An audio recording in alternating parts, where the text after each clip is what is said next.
Hey you, and welcome. My name is Mike, and in this old video, we are going to look at the story of Riley Crossman, who lived in that state, made famous by that song, in the club. West Virginia, Mountain Mama, that's how it goes, right? I could look that up to double check, but I won't. In Berkeley Springs lived Riley Crossman, a widely adored and cherished 15-year-old. But someone managed to enter her life and her room who was just a, You know what? I'll save the insults for later. But chillingly, Riley Crossman's last text message read, "I'm scared." Let's give it a go.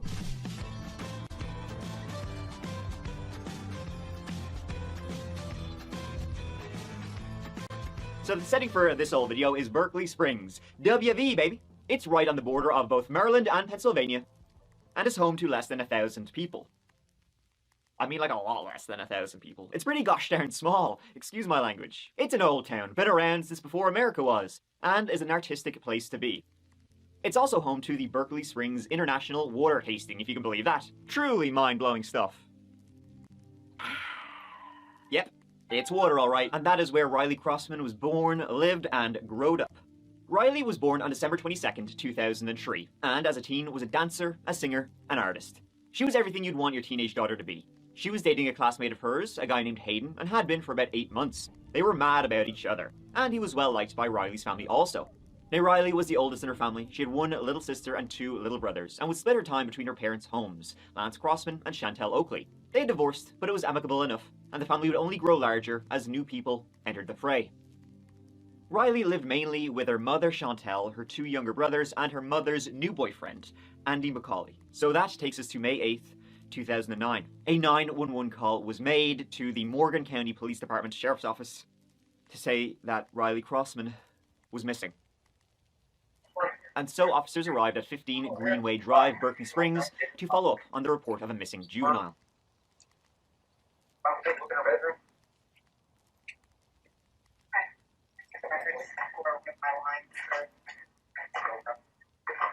Now, the first thing the authorities did before they went, to her house, before they spoke to the parents, before they did literally anything, was send out a ping to Riley Crossman's phone to try and, determine its location.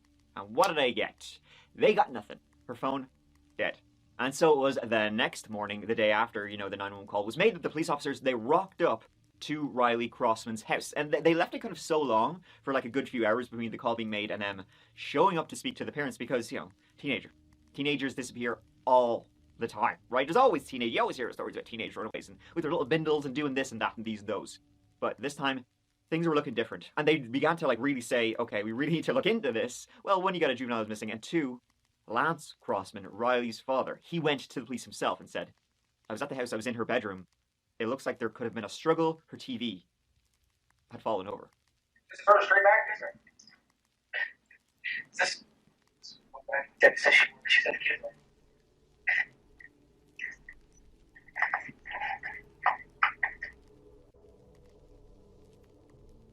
On May 7th, 2 days before all of this, that is when Riley Crossman was last seen. That day, it had been one of them regular-ass Tuesdays. Riley, she was in school, she arrived home at about 3:30 p.m. Riley walked in the door of her house and she saw her mother, Chantel, having a nap on the couch. Now, Chantel, Riley's mother, she worked hard. She was a very hard worker, and she was struggling really to make ends meet. She worked 2 jobs, and so she'd work a job in the morning, come home, rest, and then go and work her second job that evening. And when Riley came home from school, that was usually essentially kind of like Chantel's alarm, as in Riley would wake her up saying, okay, time to start getting ready. Now, this particular day, though, Chantel was quite sick. But still, even being under the weather, she thanked Riley for waking her up, headed off to work that evening. And so then later on that same day, Chantel came home. She entered the door of her house. She saw Andy chilling there on the couch. She went upstairs. She saw the bedroom door, Riley's bedroom door, was closed, thinking maybe she was getting an early night. It's around 10 p.m. So Chantel herself went to bed. The next morning, the 8th of May, was off to an odd start for Chantel by kind of like the most innocuous of things. Every morning, at around 7 a.m., Riley would come into Chantel's bedroom to say, hey, good morning, hope you have a great day. Except this day, she didn't do that. Chantel got up. She saw Riley's bedroom door was closed. So Chantel went in, saw the room. Riley was not there. Riley was not in her bed at that stage. Chantel, though, assumed that maybe she'd gotten up early. She'd gone into school earlier that day to go and meet up with friends, which was not like an uncommon thing for Riley Crossman to do at all. And so Chantal got up, went to, her job, went to her first job. But she couldn't get through to her daughter at all that day. She called Lance. Lance, her divorced husband, Riley's father, he couldn't himself get through to Riley at all. And so things then became real weird when after 3 p.m., Chantal was alerted by the school that Riley Crossman had been a no-show that day. She hadn't gone to school at all. Her bedroom empty, she hadn't been at school, and now Chantal was learning none of her friends knew where she was, and her phone wasn't ringing out. It was straight to voicemail. The police were informed of this at about 6 p.m. that evening and then rocked up the next morning. The bedroom was extremely messy, as teens, kids, are wont to do. What we just been doing recently, we've been trying to remodel, that's why they're living. It looks like crackheads, actually, is what they call it, crackhead living. Boys don't have walls. But there was definitely some of that old, what they call evidence, that something was kind of wrong here. Like, for example, right, the room was messy, but they still could find a lot of things. Like her school bag was there. Her glasses, and Riley wore glasses everywhere. Her glasses were there. Her purse was there. In fact, the only thing missing was her phone. If she had indeed done a legger of her own volition, there's definitely a lot more, here that she would have taken. And as they kind of rooted through the detritus of a teenager's bedroom, they began to notice something which is kind of like you don't really want to see. Spots of blood. Spots of blood on the comforter, on the blanket, on the pillow.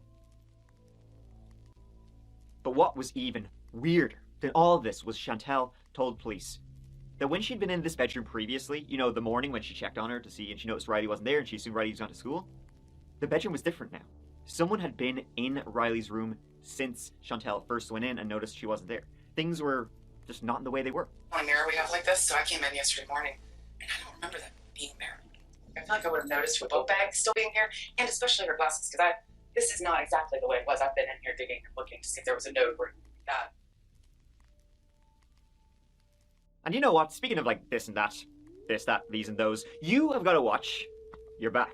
You got to watch out for a lot of stuff, like the person standing behind me right now, looking over my shoulder. Dare I say, following me around everywhere I go, like somebody who, I can't think of anything right now, but something that follows you. Well, follower, get the hell out of here. And I'm not afraid to say it, because my good buddies NordVPN, they're the ones who have my back. NordVPN keeps you safe on the internet, providing you with an incredible VPN. I use it every day. This guy's a ghost. And they also have an amazing deal that's just for you. Every purchase of a 2-year plan, in addition to a sick discount, will also receive a bonus of 4 months for free on top. I know, sounds good. Almost too good to be true, but it is, and it can be yours exclusively at nordvpn.com/thatchapter. But they don't just have an amazing deal and a VPN, they also have an incredible threat protection, keeping you and your business safer than ever before against malicious websites that track and install thingies on your computer. NordVPN also gets rid of pop-up ads for you, and it also says trackers talk to the hand. So once again, visit nordvpn.com/thatchapter to get an exclusive deal, which is just for you. A mega discount on a 2-year plan, and also 4 months for free. 4 months for free, meaning costing you nothing? That's what I say to that. I say that. Thank you, NordVPN, for sponsoring That Chapter. Now let's get back to giving this tale a go. A search is underway for a missing teenage girl in the eastern panhandle of West Virginia. According to the Morgan County Sheriff's Department, 15-year-old Riley Crossman was last seen at her home in Berkeley Springs on May 8th. A search began for Riley Crossman. The police began with questioning the family who had last seen her. They spoke with her mother, Chantal, all that jazz. And Chantal, her story matched. I mean, she was mostly at work at either of her 2 jobs, trying to make ends meet this entire time. Riley's boyfriend, Hayden, he had been on a class trip all day when her parents realized Riley was missing. But they also spoke with Andy. He said he saw her that night. She went to bed between 9 and 10 p.m. Her grandmother had been there too, leaving at about 7 p.m. And then Andy said he was up and out for work at around 4 a.m. Didn't see hide nor hair of her that entire time after she went to bed. When's the last time you saw her? Like 9, maybe 10ish. At night? Yeah. And what context was that? Oh, she was here in the house. She went to bed probably, well, I don't know what time she went to bed, but all the kids were in the room by like 9:30. Did she leave in the morning? No, I got up 4 o'clock in the morning. That was 5. Okay. Go to work. But his colleagues, and Chantal, would also confirm this, that he indeed had gone to work that morning. But he hadn't been there the entire day. He had been absent from work, from his construction job, for about 4 to 5 hours during the day, and no one knew where he had been, where he'd gone off to. He borrowed a work truck. The police then dragged him back in for this. In you get. And Andy revealed he had a bit of a love for the old drugs, the devil's dandruff, dare I say. Dude, no way. This lad? And well, that was his excuse, for lying, for not telling the police, that he'd been away from work all day. Because he'd, initially told the police, been in work all day, nothing. Now they're learning something different. He said, okay, this is why I didn't tell you guys. I'm a bit of a professional skier, if you know what I mean. And so, that was his excuse. All right, you caught me. You got me. I just fucking love drugs, guys. I'm just mad at it. When was the last time you saw her? 9:30. 9:30 night Tuesday. Did you see Riley go upstairs at 9:30? Yeah, she went upstairs and we're here to talk about Riley. I don't know what they told you, but I'll reiterate that. I don't care about your drug source yet. I don't care about what kind of drugs you're using. Okay, we care about Riley. Yeah. Okay, so where did you get them from? I can't tell you how I got them from. Do you want to cooperate with us and find out? Yes. Where did you get the drugs from? Do you understand what I'm telling you? I don't care about the drugs. I do not care about the drugs. He does not care about the drugs. I'm not trying to honesty. drug charge. Okay, we need honesty. Who did you buy the drugs from? What's more important, a drug dealer or Riley? Who did you get the drugs from? Okay, so I went down that day. Wednesday afternoon. Okay. This is one of these times you need to really sit down and think about what you're going to say. So you want to rethink what you just told me. One thing I'm going to not do to you is lie to you. I promise you that. I will never lie to you. I'm not going to make up shit. Okay? Don't do that to me. I'm not trying to. Okay. You're not trying to. Let's try this again. Let's go back. I know it's been a couple days. I know a lot has happened. Okay, I get that. I understand that. So he was saying, yeah, I lied, but it's nothing, that serious, really. But he didn't have his phone with him, so his movements of where he had actually gone that day were totally unaccounted for. What the police instead would try and find as much CCTV as they possibly could to track that truck. So there was a massive search going on throughout this time. Name the organization, they were there. Helicopters, over 300 volunteers. The school itself turned out for this. I don't do about experience. Okay? I would never. I don't believe you. Well, then, no, But I still I feel like I'm on trial. I have to answer every question for you, and I don't know the answers. I need this timeline. I need it because we're all trying to figure out the timeline. We're trying to figure it out. Because none of us firmly believe it's you, but until the police believe it's not you, they don't look anywhere. I have all of this everywhere. All these steps. I have 1,000 text messages. Lance has 1,000 text messages. She has 1,000 text messages of all these other things, and they won't look at them because they only think of you. I know. That's what And I get that. I understand why they're like. And the night Riley was last seen, she was in her room texting her friends. She was texting till after 11 p.m. that night, the 7th of May. Then she stopped, likely, you can presume, went to sleep. Though then, at 5:40 a.m., so middle of the night, she tried to call her boyfriend Hayden over FaceTime. Really weird time for her to be calling. Now, Hayden, he was fast asleep. He didn't answer, he didn't even realize he had missed the call. But this is like 2 hours before she would have to be up for school. Why would she try to call that in like the middle of the night? Probably, you can assume it would probably mean it was an emergency. Then Hayden also saw the next day, and this is quite messed up. She had texted him at around after 11 p.m. saying to Hayden, Andy was in her room. She then texted at 11:13 p.m, I'm scared. And that was it, till he missed a FaceTime call after 5 a.m. the next morning.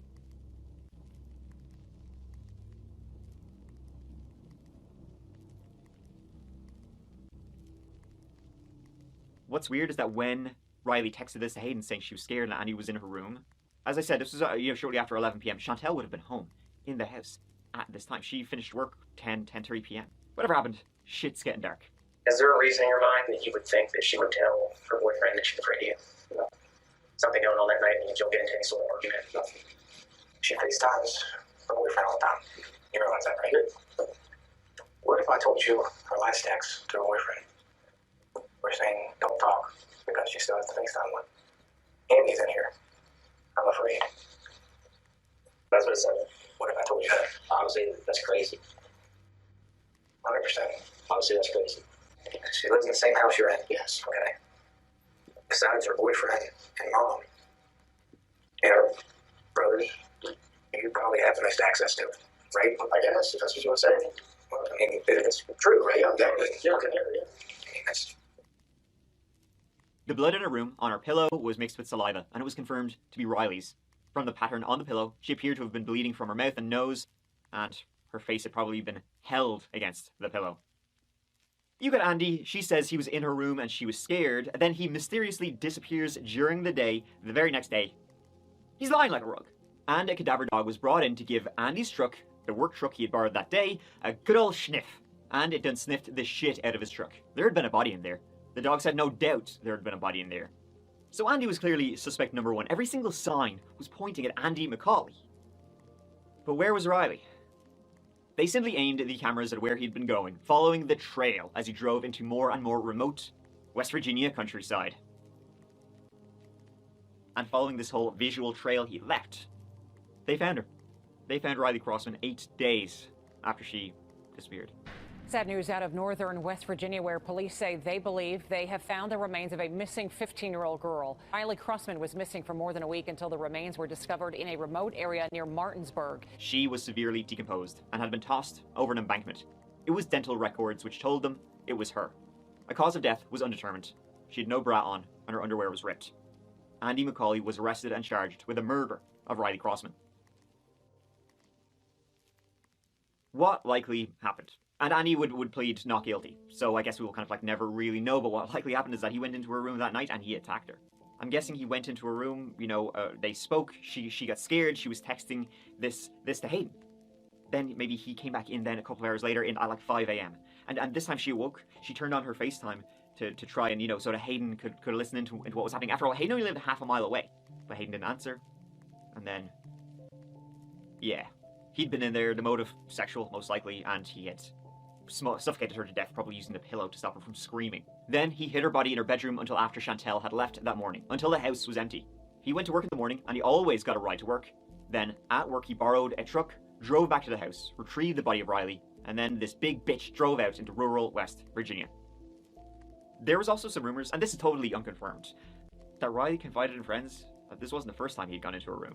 I mean, he did it pretty brazenly. Chantel would have been around. She would have been in the house this entire time. He didn't seem to give a shit about his girlfriend, somehow hearing about what he was doing to her daughter or something. Fucked up. When Chantel arrived home, she said Andy was sitting on the couch, so he waited till she got home. Then he went in. Maybe it hadn't been the first time he went into Riley's room. A Riley who was just super excited to be getting braces. And Playboy Andy over here, he had a bit of a history with the old crimerinos. In 2011, he was charged with burglary and destruction of property. In 2013, he was charged with delivering cocaine and conspiracy to deliver cocaine. He enjoyed hitting the slopes, as it were. For that, he was fined $1,000. And then in 2017, he stole a car. And then in 2019, this sack of shit, he stole a life. A sick bastard that he is. Andy McCauley went on trial in the autumn of 2021. He pleaded not guilty. We submit to you that the evidence will show you that Riley was kept quiet that night. When you suffocate someone, when you smothered them, there are what they call non-specific findings. Petechia, red dots hemorrhaging in the eyes. You can have petechia on the heart. You can have petechia on the lungs. You have an enlargement of the right heart. You have an enlargement sometimes of the neck. Sometimes you'll have soft tissue that's disturbed on the inside of the mouth where someone's fighting to get air and they cut themselves. And you have the mixture of blood and saliva. The problem is that he can't look at any of these findings because Riley didn't have any eyes. She didn't have a heart. Her lungs were gone. She was a skeleton. There's a reason Andy McCauley goes back to that house. That's to get Riley's body out of there to dispose it before her mom got home. So ladies and gentlemen, at the conclusion of this case, the state is going to ask you to return guilty verdicts for the offense of murder in the first degree, concealment of Riley Crossman's body, and death of a child by a person in position of trust, by a custodian, by Andy McCauley.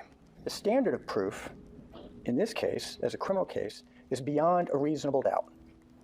That is the most challenging standard of proof we have in our body of law. We expect that the evidence will not prove a cause of death. There will be no evidence of a weapon. There will be no evidence of when Riley Crossman died, nor where she died. There will be zero motive for Andy McCauley to have killed her, much less malice or premeditation, both of which are required elements of the crime of murder.